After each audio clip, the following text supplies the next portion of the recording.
Koen Johnny Peeps. Welkom in my studeerkamer. Dit is Woensdag, ek kan nie dink wat se hoeveelste van Oktober nie. As ons nou Woensdag die 15de Oktober 2025. So my planning for episode 4. First of all, thank you to all of you for watching and sharing and liking and sending messages and interesting time. So thank you for everybody's engagement. If you see this, like and share it. Every like and share helps. So episode 4 was supposed to be about the marketing funds. And since I mentioned the marketing funds, there's been a bit of a flood. I expected a bit of a rabbit hole, but I didn't expect it to go this deep. So yeah, it's more an industry-wide discussion than a Mozambique discussion, although there's two parts of the marketing fund discussion. But I decided to leave that over for episode 5. I still have to get a bit of detail, and there's a little bit of investigation that needs to take place in the next few days. And then we'll have a factual discussion, not just a figurative and thinking and maybes, but yeah, a more factual discussion in terms of, I think I'm going to dub that episode, instead of Franchised and Forsaken, I'm going to dub it The Marketing Millions.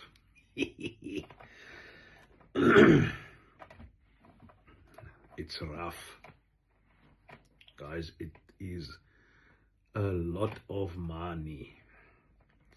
But we'll chat about that. So we'll get the details and then we'll go from there. I thought for today's episode, I was sitting here thinking I'll do the marketing one now, but yeah, it's been such a weird week, and I thought let me have a more personal discussion, because I also believe that we need to have the what happens subsequent to shocking things like this taking place, what happens in the process, and I am living proof of that. And I thought let's have maybe a little bit of a deeper conversation. And yes, maybe not for sensitive viewers. If you've had trauma that you're not certain you've dealt with, maybe not watch this episode and get that sorted out first. But yeah, so let's talk about what happens when trauma happens in people's lives. En mense in my lewe, dink ek, I've seen it all and more. These grys haartjies didn't come from sitting on the couch and watching life go by. I've had a few experiences in my life, and that is a range of things from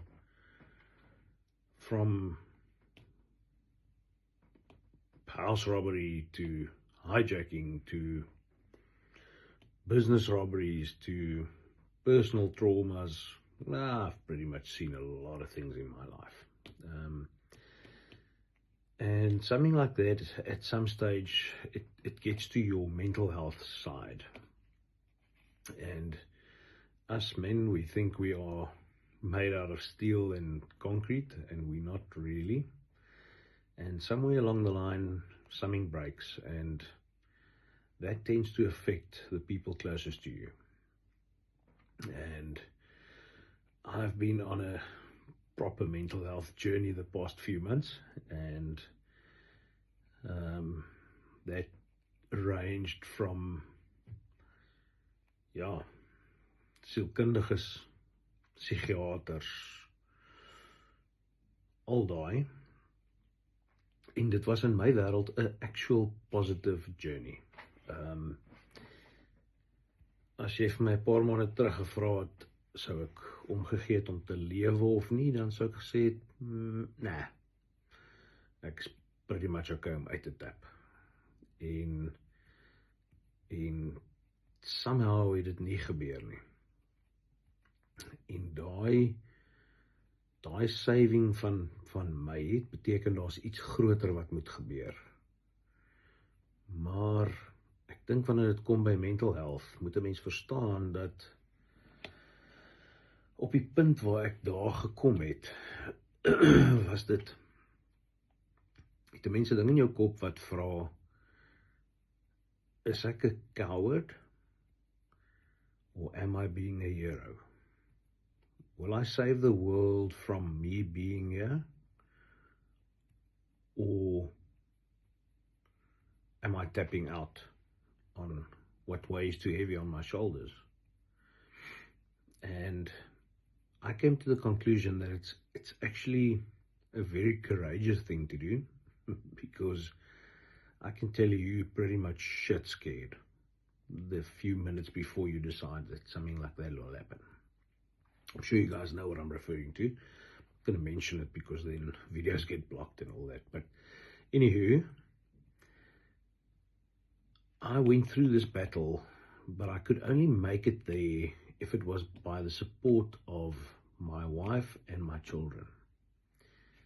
And I know there's a lot of people out there that go unsupported. And guys, I'm not sure what the answer is to that.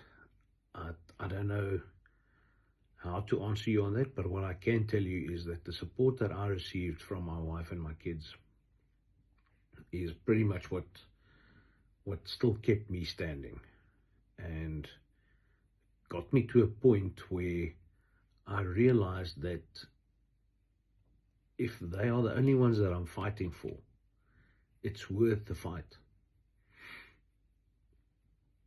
And I looked at this whole thing and I went,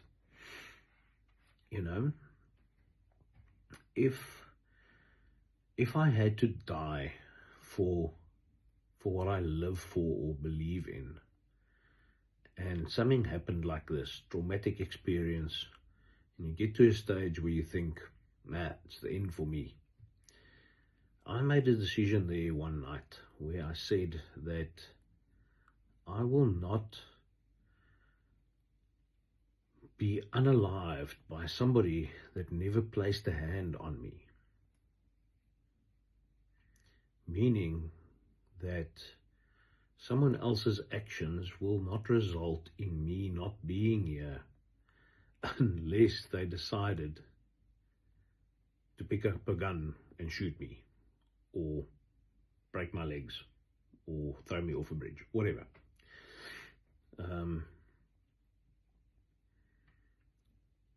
I will not give people the pleasure of that. And by saying that, it's not just one traumatic experience, it's a whole host of things. So I'm talking out of my own experience, what I feel. And I thought I need to give you a few minutes of what, at one stage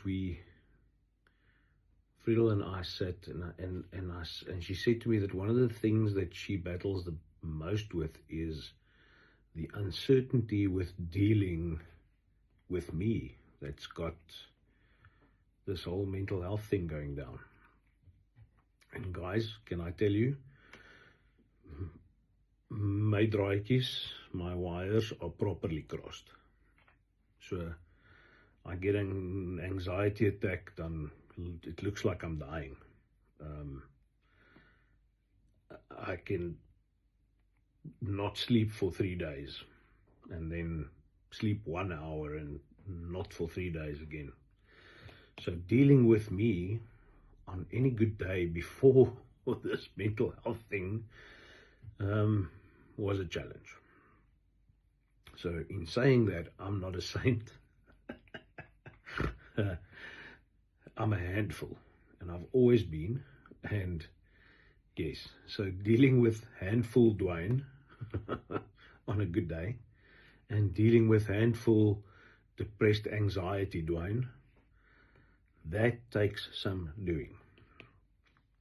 And there,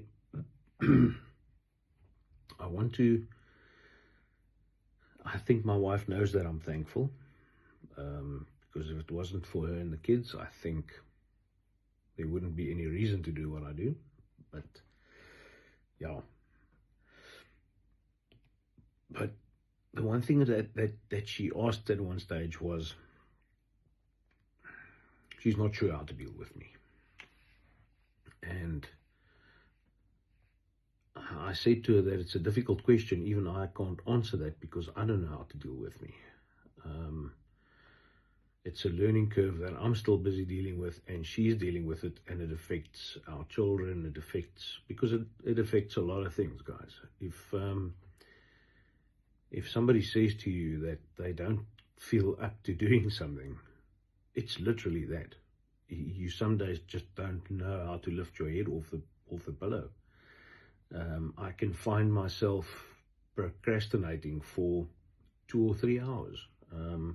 Before I started this video, I came into the study and I thought, let me just think about this whole thing, and I found myself playing Clash Royale for the last 20 minutes before I did this.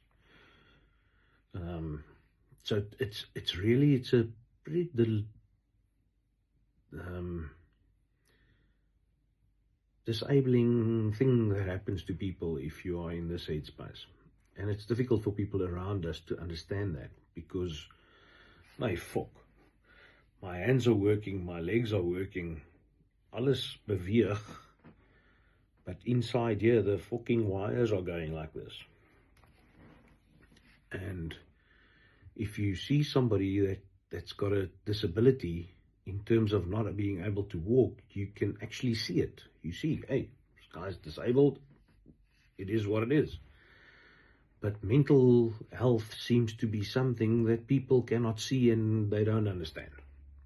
So it's literally like, my fuck, people, it's a real thing. Wake up. Men get it, women get it, children get it. Catch a wake up. It's important that you understand people around you suffer from these things. I get sidetracked. See. Anywho, I wanted to say, how do you deal with this? I don't know the answer to that. It's just, I can say what I see from my side. It's a simple, stupid thing where it's like a child's birthday. You feel that it's something you need to be part of. It's, I'm going to give you a typical example from my life. Father's Day this year. 4 kids. And guys, these kids are special. Hulle doen die weerste goed. Maar ek love hulle, nee. And so, they all do their thing for Father's Day, and I'm in bed, I'm not feeling great. It's like, nah. But they come in the room and they give me all their Father's Day things that they made. We believe in not giving bought presents. It's not something, it's never been a thing in our house. Experiences is what we want to give each other, and a written note, a hand note, is better than anything you can buy me. So they give me their thing and I look at it and the day goes on. And the next morning, Friedel said to me, do I know that I was completely uninvolved in this whole thing? I didn't recognize or see or acknowledge what the kids did for me. And I was like, fuck. This is where I realized that it's beyond me now. And yeah, I ended up in a spot called Claro Clinic. Sweet place. Got proper treatment there. And that's also where I met my sielkundige. Hello, Anel. Oh, fuck. I think the day she met me, she thought, ooh, I don't know about this. Anyhow, she's top class. Fuck, what did I want to say? Okay, so Friedel's experience. I don't know what she experiences, but what I know is what I see from my eyes is that it's debilitating. And to people out there that have the same sort of thing going down, I get you. I am thankful that my family close to me gets me. I truly hope that you find the same. People that get you. In the up days, in the down days. Yeah, we'll get better. We just need to not be told that you'll get better. If that makes any sense. I think it might make a bit of sense with people in the same headspace. And the other thing is, yeah, guys, we all know life's tough and we need to get over it. We know. We'll get there. We take it a little bit longer than the rest of us, but we'll get there. And then the other side of it, guys, is I want to tell you that literally everybody out there has got a story. Whether it be a Mozambique franchisor screwing a franchisee over, whether it be fucking a guy that crossed the road and a bus hit him, we all have a story. So be kind to each other and know that there's only one way, guys. It's just we need to be free and fair to everybody and be kind to everybody and be kind to yourself. Okay. Mental health. It's real. If somebody says they're suffering from it, please help them. And if you feel that you need help, reach out to these guys, these people out there that can help you.